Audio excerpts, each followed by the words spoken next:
बहुत सारी औषधियों के विषय में हमने आपको बताया और आज हम आपको बताने जा रहे हैं। आपने बहुत सुना है, देखा है, जाना है और जीवन में काफ़ी आजमाया है। इसके परिचय के विषय में, हालांकि इसका जो पौधा है इसको देख करके आप बेशक इसको पहचान ना पाए, परंतु जब आप इसके कंद को देख लेंगे तो निश्चित रूप से आप इसको पहचान जाएंगे। यह है आलू, जिसको आप पोटैटो या आलू के नाम से जानते हैं, और इसका बॉटनिकल नाम है सोलेनम ट्यूबरोसस की जो प्रजाति है। यह जो पोटैटो है, आलू जो है, वह पूरे देश में नहीं अपितु पूरे विश्व के अंदर प्रयोग किया जाता है। यदि खाद्यान्न के रूप में देखा जाए तो पूरे विश्व के अंदर जो समानता के साथ सेवन किया जाता है उसको हम इस आलू के रूप में पहचान सकते हैं। यह आप देख रहे हैं जिस खेत में मैं बैठा हूँ, यह आलू का खेत है। वास्तव में आलू का नाम सुनते ही आपके मन के अंदर चित्र विचित्र बातें आ जाती हैं। फिर मैंने आलू के संदर्भ में काफ़ी अध्ययन किया, क्या वास्तव में आलू हमारे लिए सेवनीय है या असेवनीय है। तो हमने पाया, हालांकि आलू ये हमारे देश का मूल पौधा नहीं है। ऐसा कहा जाता है कि अमेरिका, इसके मूल उत्पत्ति स्थान अमेरिका है, या दूसरे कुछ लोग ऐसा मानते हैं कि दूसरे देशों में ये पैदा हुआ, अमेरिका की जगह दूसरे कंट्रियों को मानते हैं। परंतु यह निर्विवाद रूप से इसका जो ऐतिहासिक वृत्त है वो ऐसा माना जाता है कि जो आलू है, आलू की जो उत्पत्ति भूमि है वह भारतवर्ष नहीं है, परंतु आज भारत देश के अंदर एक बहुत बड़ा विभाग इस आलू के लिए कार्य करता है और बहुत सारी संस्थाएं और संगठन भी आलू की प्रजातियों को विकसित करने के लिए, इनको बहुत विभिन्न प्रजाति और इसकी उत्पादकता को बढ़ाने के लिए प्रयत्नशील हैं। तो हालांकि आलू को लेकर के बहुत सारी हमारे मन के अंदर पूर्वाग्रह और भ्रांत अवधारणाएं भी हैं, तो कुछ हम लोग इसको लेकर के ज़्यादा विश्वास में भी हैं। तो आइए हम चर्चा करते हैं इस आलू के संदर्भ में। परंतु आलू के विषय में बात करने से पहले मैं एक बात जरूर कहना चाहूँगा। आलू जो मुझे लगता है, जो मैंने अध्ययन किया है और जो चिंतन किया है, उसके आधार पर ये कह सकता हूँ कि आलू जो है वह इतना दोषयुक्त नहीं है, अत्यंत गुणहीन पदार्थ आलू नहीं है। फिर भी हम बहुत सारे रोगों में, विशेष करके जो आयुर्वेद से जुड़े हुए लोग हैं, उनको जब बात आती है आलू की, तो सबसे पहले हम पथ्य और अपथ्य में आलू को अपथ्य हम मानते हैं, वायुकारक मानते हैं और विभिन्न रोगों में असेवनीय मानते हैं। यह सत्य है कि आयुर्वेद के अंदर इसको कफकारक माना गया है, मल को बढ़ाने वाला माना गया है। फिर भी विभिन्न स्थितियों में, हालांकि जैसे किसी को किडनी की प्रॉब्लम है या इस तरह की कोई परेशानी होती है, या प्रोटीन वगैरह की ज़्यादा मात्रा की जैसे जिसमें ज़रूरत ना होती है, दालें वगैरह जब बंद कराई जाती है, तो जब स्टार्च की मात्रा शरीर में आवश्यकता होती है, तो कई बार एलोपैथिक में भी आलू के सेवन के लिए वो उनको प्रेरित करते हैं। परंतु जो हमने अध्ययन किया और जो हमने पाया, ये वास्तव में यह आलू इतना गुणहीन नहीं है। आलू को बिगाड़ा है उसके संग ने। जिस तरह से एक दुर्गुणी व्यक्ति के साथ रह करके आदमी गुणवान कभी नहीं रह सकता, इसी तरह से जो आलू है, आलू को जिस तरह से हम तल करके, भून करके हम लेते हैं, उससे क्या है कि जो तेल की जो मात्रा है, आलू बहुत ही अवशोषण करता है। तो जो तला हुआ आलू है, जो भुना हुआ आलू है, फिर आपके लिए पॉइजन का काम करता है। इसीलिए कभी भी आलू को तल करके, भून करके, और मुझे तो मैं ये कहना चाहता हूँ आज के हमारे विशेष करके युवा वर्ग से और बच्चों से, जो आज बहुत तरह के जो चिप्स और दूसरी जो आलू की जो तली हुई चीज़ें बाज़ार में मिल रही हैं, उससे हमें ज़रूर बचना चाहिए। नाम हम बहुत सुंदर सुंदर रख देते हैं, अंकल चिप्स और दूसरे चिप्स। आपके अंकल आपके अहितैषी नहीं हो सकते हैं, कभी आपके लिए अहितकर चीज़ के लिए कभी आपको प्रेरित नहीं कर सकते हैं। परंतु ये जो तली हुई जो चीज़ हैं, जो इस तरह के जो तली हुई जो आलू और उससे बने हुए चिप्स और दूसरे पदार्थ हैं, वो आपके लिए अभी अंतर्राष्ट्रीय स्तर पर रिसर्च हो चुका है कि इस तरह से आलू को तल भुन करके खाया जाता है तो कैंसर होने की पूरी संभावना रहती है। और बहुत ज़्यादा संभावना है कि आपको आलू को तल करके खाते हैं अल्सरेटिव कोलाइटिस की इंडाइजेशन और गैस्ट्रिक ट्रबल होने से आपको कोई नहीं रोक सकता। तो जब इतने सारे इसके अंदर हानि होने की संभावना है तो क्या हम आलू का सेवन न करें? पर मैं कहता हूँ कि आज भी खाद्यान्न के रूप में जहाँ अन्न का अभाव है, जहाँ अन्न की कमी है, जिस देश में कभी अकाल पड़े तो आलू मात्र एक ऐसा साधन है कि जिसको सेवन करके पूरा मानव रह सकता है। इसका अर्थ यह हुआ कि आलू वह भोज्य पदार्थ है, उसके अंदर वह सामर्थ्य है कि वह आलू जो है आपके जीवन को चला सकता है। तो वो पूरी तरह से गुणहीन कैसे हो सकता है? परंतु यही है कि आलू को कभी हमने स्वतंत्र रूप से इस आलू के गुण को समझने का प्रयत्न नहीं किया। आलू हमें कभी उबले अच्छे ना लगे, आलू कभी भुने हमें अच्छे ना लगे। आप देखेंगे आज भी ग्रामीण क्षेत्रों में आलू की खेती हम सबको पता है, चाहे वह गंगोत्री और गोमुख की ऊंचाइयों से भी ऊपर की बात हो, बद्रीनाथ से ऊपर माना जो हमारा अंतिम गांव है वहाँ की बात हो, वहाँ भी आलू की खेती होती है। चाहे वो दक्षिण का सुदूर प्रांत हो, चाहे वो हिमाचल या पंजाब हो, कहीं पर भी हो, चाहे वो मैदानी क्षेत्र हो, चाहे वह सर्दी वाला क्षेत्र हो, चाहे वो बंगाल का, मैंने देखा मेदिनीपुर और दूसरे डिस्ट्रिक्ट में बहुत ज़्यादा आलू की पैदावार हमारे देश में की जाती है। तो हमने देखा कि आलू स्वतंत्र रूप से खाने की जगह पर आज हमने आलू के विभिन्न व्यंजनों के नाम पर टिक्की और समोसे हमने खाना शुरू कर दिए, हमने चिप्स बना करके खाना शुरू कर दिए। जो तला हुआ आलू है वह पॉइजन का काम करता है, इसलिए यदि आप तल करके आलू खाते हैं तो आप आलू नहीं खा रहे होते हैं, इसको तेल में तल करके जो तेल जो पॉइजन बन जाता है वह आप अपने अंदर ले रहे होते हैं। इसलिए मेरे भाई आप ध्यान रखें, आलू को आलू रहने दें, आलू को कभी आप इस तरह से जहर ना बनने दें।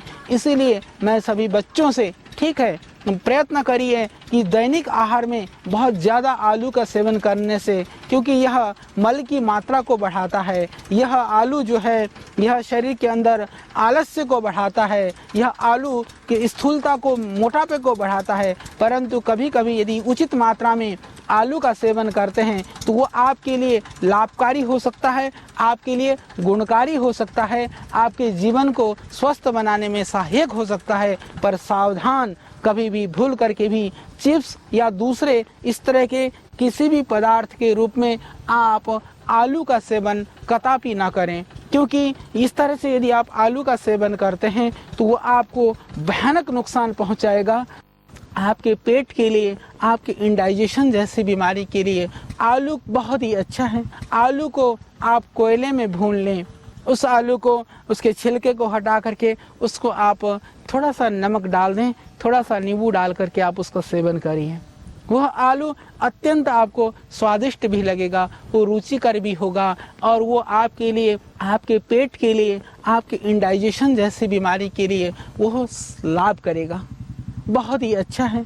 इसी तरह से आप आलू को उबालते हैं, उबलने के बाद में आलू को आप उसके अंदर, उस आलू में बहुत मिर्च मसाले ना लगा करके सामान्य नमक डाल करके उबले हुए आलू को, वैसे ही जैसे बंगाल वगैरह में आलू चाप वगैरह बनाते हैं, तो इस तरह से आप सिर्फ उसको सामान्य रूप से उबले हुए आलू का सेवन करिए। आलू बेचारा मारा गया गलत संगत की वजह से। इस दुनिया में भी जब आदमी गलत संगत में पड़ जाता है तो लोग उसके गुणों को नहीं देखते हैं, उसके अवगुणों को ही देखते हैं। सही संगत में जाता है तो फिर गुण ही गुण दिखाई देते हैं। तो आलू गलत संगत में पड़ गया, तेल के संगत में चला गया, इसीलिए आलू ज़्यादा बदनाम हुआ। तो हम तेल से आलू को बचा करके रखें। बिना तेल का जो आलू का सेवन है वह आपके लिए इतना कई रोगों में नुकसानदायक नहीं है। इसके अतिरिक्त जो आलू है, आलू तो खाद्य के रूप में फिर वह आपके पौष्टिकता को बढ़ाएगा, आपकी शक्ति को भी बढ़ाएगा, आलू ताकत भी देगा। ज़्यादा आलू खाएंगे तो ज़्यादा आप आलस्य को पाएंगे, कम आलू खाएंगे आप देह में स्फूर्ति पाएंगे। किसी भी पदार्थ का कोई भी डोज होता है तो आलू को आप थोड़ी कम मात्रा में सेवन करें तो उससे शुक्र की वृद्धि होती है। कम आलू खाने से वह पौष्टिकता का काम करता है और ज़्यादा आलू खाने से वह आलस्य को बढ़ाता है। तो आलू का सेवन आप उचित मात्रा में करें। आलू सिर्फ एक भोजन ही नहीं है, भोजन के अतिरिक्त आलू को हम बहुत सारे औषधीय गुणों की वजह से भी प्रयोग कर सकते हैं। जैसे कि आप देख रहे हैं मैं आलू के बीच में हूँ, चारों तरफ आलू है। ये आलू का जो पौधा है, क्योंकि इसका कोई काम हमारे किसान भाई भी नहीं यूज़ करते हैं, बाकी लोगों को तो ये पौधा नहीं मिलता है, हमें तो इसके ये लगे हुए फल ही नसीब हो पाते हैं। अभी ये प्रारंभिक स्थिति में है, आप देख रहे हैं बहुत सुंदर आलू है, ये काफ़ी बड़े बड़े हो जाते हैं। इसके अतिरिक्त जिनको कितनी भी भयानक खांसी हो, खांसी के लिए आलू अत्यंत रामबाण है। यदि आप इन पत्तियों को उबाल करके उसको काढ़ा बना करके देते हैं, बहुत ही अचूक औषधि है। और आलू के पत्तियों का काढ़ा भी आप सूप की तरह से इसको पी सकते हैं, बहुत ही आपको अच्छा लगेगा, बहुत ही लाभकारी होता है। इसके अतिरिक्त जिनको बहुत ज़्यादा खुजली हो, एक्जिमा हो, वहाँ पर भी, हालांकि यूनानी मत के हिसाब से आलू को ही खुजलीकार माना गया है। यूनानी के जो लेखक हैं वो कहते हैं कि ये आलू खून को बिगाड़ता है, परंतु हमने देखा कि यदि आपको खुजली और एक्जिमा है, इन आलू के पत्तियों को पीस करके उसके रस को बार बार उसमें लगाते हैं तो उसको लगाने से एक्जिमा और दाद में इससे लाभ होता है। तो आप खुजली और दाद में भी इस आलू के पत्तियों को आप पीस करके लगा सकते हैं। इसके अलावा जिनके मुंह में झाइयाँ हैं, कील मुहासे हैं, उनके लिए भी आलू को चंदन की तरह से घिस करके या पीस करके यदि लगाते हैं आप अपने चेहरे पर, तो इससे आप बढ़ा सकते हैं अपने चेहरे की सुंदरता। ये बहुत ही लाभकारी है। तो चेहरे की सुंदरता को बढ़ाना हो, अपनी खांसी को दूर करना हो, अपनी एलर्जिक प्रॉब्लम को ठीक करना हो, तो आप आलू का प्रयोग कर सकते हैं। और जिन लोगों को यूरिक एसिड बढ़ा हुआ है, आलू के पत्तियों को उबाल करके नमक डाल के आलू के पत्तों से सिकाई करने से यूरिक एसिड में लाभ होता है। हालांकि यूरिक एसिड बढ़े होने पर यदि आप सेवन करते हैं आलू का तो यूरिक एसिड बढ़ जाता है। इसके अतिरिक्त यदि कभी जल जाए, मेरी माताएं बहनें किचन में काम कर रही होती हैं, उस समय कभी कभी जल जाता है हाथ वगैरह, उस समय पर आपको बहुत ज़रूरी है कि आप थोड़ा सा आलू को काट लें, काट करके उस जली हुई जगह पर आप लगा दीजिए। आपको दिखाई देगा कि तुरंत आपको जलन से मुक्ति मिल जाएगी। इस जली हुई जगह पर निशान नहीं पड़ेगा, बहुत ही लाभकारी है जलन के लिए। जली हुई जगह पर तुरंत आलू काट करके लगा देने से उससे ठंडक पहुंचेगी, जली हुई जगह पर निशान नहीं पड़ेगा। उसके लिए आप आलू का प्रयोग कर सकते हैं। और यदि किसी तरह से आपको बहुत ज़्यादा आर्थराइटिस है, बहुत ज़्यादा एसिडिटी है, इंडाइजेशन है, तो कृपया आप आलू के सेवन से आपको ज़रूर बचना चाहिए। बाकी सामान्य स्थिति में आप एक व्यंजन की तरह से आलू का उपयोग बिना तले हुए ज़रूर आप कर सकेंगे। जहाँ तक औषधीय गुणों की बात रही, जैसा कि मैंने बताया आपको, आलू के अंदर बहुत सारे ऐसे तत्व होते हैं, उससे मनुष्य को एक संपूर्ण भोजन के रूप में भी आदमी आलू के द्वारा अपने जीवन को चला सकता है। इसीलिए शायद आलू को फलाहार में भी स्थान दिया गया है।